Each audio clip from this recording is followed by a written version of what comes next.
Hello दोस्तों, नमस्कार। आपका पुनः स्वागत है हमारे यूट्यूब चैनल की ऑनलाइन क्लास में। दोस्तों, आज है 27 अप्रैल का करंट अफेयर, तो जल्दी से जल्दी पहले लाइव हो जाइए और अपने दोस्तों को लिंक शेयर कर दीजिए ताकि आने वाली एग्जाम के लिए आपकी करंट अफेयर आप बढ़ते हैं करंट अफेयर की ओर।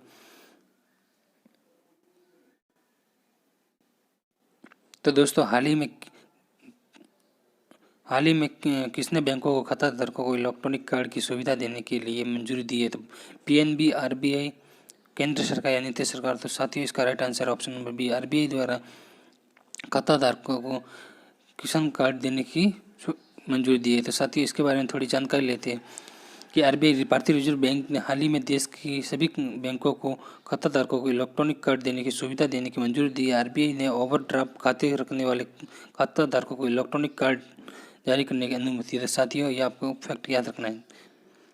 बढ़ते हैं नेक्स्ट क्वेश्चन की ओर।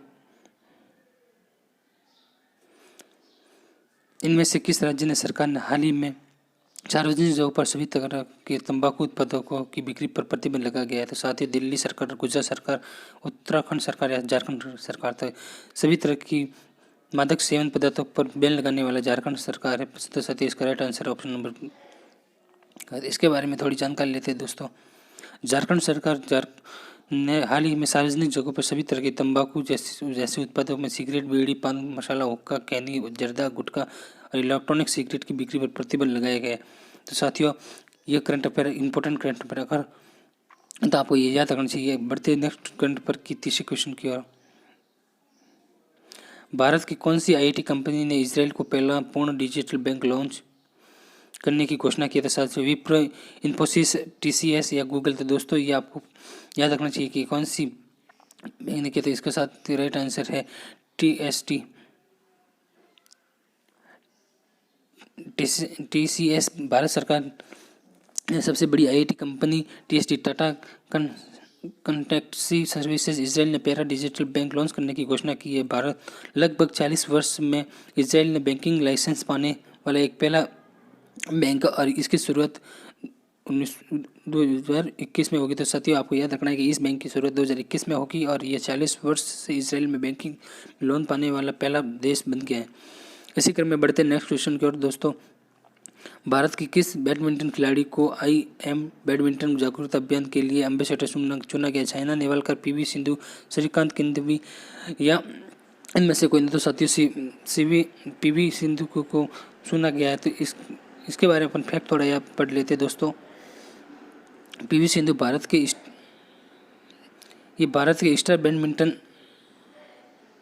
बैडमिंटन के खिलाड़ी पीवी सिंधु को IM बैडमिंटन जागरूकता अभियान के लिए एम्बेसडर चुना गया है। पीवी सिंधु के अलावा मिशेल ली, सिन की हैंग सी वी और हुआंग और यहाँ क्योग इंग्लैंड की जैक स्पर्ट भी शामिल है। तो दोस्तों, आपको ये याद भी रखना है कि पीवी सिंधु के अलावा ये खिलाड़ी भी एम्बेसडर बन चुके हैं। तो दोस्तों, नेक्स्ट बढ़ते हैं क्वेश्चन की ओर। आज के क्वेश्चन 5वां क्वेश्चन। सुप्रीम कोर्ट ने किस राज्य के शिक्षकों की भर्ती ST वर्ग में 100% आरक्षित अमान्य किया गया? तो साथियों, आपको याद रखना है अमान्य भर्ती कौन से? केरल, आंध्र प्रदेश, गुजरात या पंजाब। तो दोस्तों, आपको याद रखना है कि आंध्र प्रदेश में शिक्षकों की अमान्य प्रतिशत 100% कम कर दिया है। तो साथ ही इसके बारे में थोड़ी जानकारी लेते हैं। सुप्रीम कोर्ट ने हाल ही प्रदेश में राज्य में शिक्षकों की भर्ती के लिए ST वर्ग के 100% आरक्षण अमान्य करने का निर्णय लिया गया है, जबकि हाई कोर्ट ने उक्त 100% आरक्षण के लिए सरकार को आदेश को बरकरार रखा। तो दोस्तों, यह याद रखना है कि सरकार ने इसका आदेश को बरकरार रखा, लेकिन बाकी शिक्षकों ने उसको ST के लिए 100% जो है आरक्षण उनको अमान्य घोषित कर दिया गया। निम्न में से कौन सा IIT संस्था हाल ही में टेस्टिंग किट बनाने वाले देश का पहला शैक्षणिक संस्था बन गया? तो प्यारे साथियों, आपको याद रखना है कि हाल ही में जो टेस्टिंग किट, जो रोग के लिए टेस्टिंग किट बनता है, वो कौन सा पहला देश बन गया? IIT Madras, IIT Bombay, IIT Delhi या IIT कोलकाता। तो साथियों, आपको याद रखना है कि ये IIT दिल्ली है। इसका right answer option number B. दोस्तों, थोड़ी इसके बारे में जानकारी लेते हैं कि IIT दिल्ली क्या है। IIT दिल्ली संस्था हाल ही में टेस्टिंग किट बनाने वाला देश का पहला शैक्षणिक संस्था बन गया है। IIT ने दिल्ली में PCR आधारित दोस्तों टेस्टिंग किट को ICMR की मंजूरी दी है। तो दोस्तों, ICRM ने इसको मंजूरी दी है। इसी क्रम में बढ़ते नेक्स्ट क्वेश्चन की ओर। हाल ही में चीन ने हाल ही में किसे $3 करोड़ देने के अतिरिक्त दान के लिए मंजूरी दी है। तो साथियों आपको याद रखना है कि किस देश को चीन ने 3 करोड़ अतिरिक्त दान देने का मंजूरी घोषणा की है। तो यूनेस्को, WHO, वर्ल्ड बैंक या इनमें से कोई नहीं। तो साथियों ये WHO को इन्होंने $3 करोड़ देने की अतिरिक्त दान देने की घोषणा की है। तो साथियों थोड़ा इसके बारे में जान कर लेते हैं। WHO क्या है? WHO चीन में हाल ही में विश्व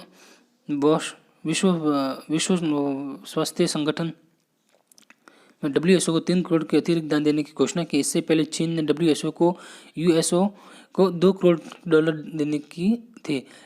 तो प्यारे साथी पहले उन्होंने 2 करोड़ देने की मंजूरी दी थी, लेकिन हाल ही में उन्होंने 3 करोड़ रुपए देने की मंजूरी दी गई है। तो साथियों ये आपको याद रखना है कि किस बैंक चीन ने किसी WHO को देने की मंजूरी दी गई है। नेक्स्ट बढ़ते साथियों आपके सामने 25 अप्रैल को विश्व भर में कौन सा दिवस मनाया जाता है? एड्स दिवस, विश्व टीबी दिवस, मलेरिया दिवस या चिकनगुनिया दिवस। तो साथियों आपको याद रखना है कि 25 अप्रैल के रूप में भारत में विश्व मलेरिया दिवस मनाया जाता है और इस मलेरिया के बारे में थोड़ी अपन जानकारी प्राप्त करते हैं। तो दोस्तों विश्व मलेरिया दिवस 25 अप्रैल को विश्व भर में विश्व मलेरिया दिवस, वर्ल्ड मलेरिया डे के रूप में मनाया जाता है। मलेरिया एक जानलेवा बीमारी है। यह मलेरिया प्रोटोजुआ प्लाजा मीडियम नामक कीटाणु से होता है और इस कीटाणु का नाम है मादा एनाफिलीज मच्छर। प्यारे साथी ये आपको याद रखना है कि मलेरिया किस रोग के कारण फैलता है? मादा एनाफिलीज मच्छर के काटने से फैलता है। साथी बढ़ते हैं आज की करंट अफेयर का नेक्स्ट क्वेश्चन। निम्न में से किस बैंक ने ऑक्सफोर्ड यूनिवर्सिटी में वैक्सीन के कोरोना वायरस को खत्म करने के लिए सबसे बड़ा ट्रायल शुरू किया? तो प्यारे साथियों कौन सी यूनिवर्सिटी? ऑक्सफोर्ड यूनिवर्सिटी, जिन्होंने वैक्सीन के लिए सबसे बड़ा अमेरिका, इटली, ब्रिटेन या चीन। तो साथियों आपको याद रखना है कि ब्रिटेन इसका राइट आंसर है। दोस्तों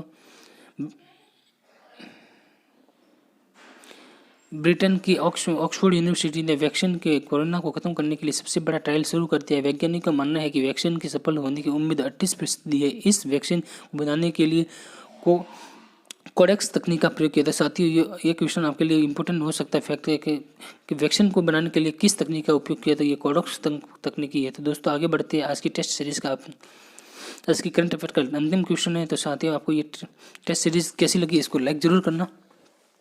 हाल ही में किस बैंक ने एक सैन्य उपग्रह नूर सफलतापूर्वक लॉन्च किया था? ये प्यारे साथी चीन, ऑस्ट्रेलिया, ईरान या इराक। तो दोस्तों यह है ईरान, इसका राइट आंसर ईरान। साथियों तो आज की टेस्ट सीरीज यही खत्म होती है। सभी से अनुरोध है कि यदि हमारे चैनल पर नए हैं तो चैनल को सब्सक्राइब कर लीजिए। Bye, take care.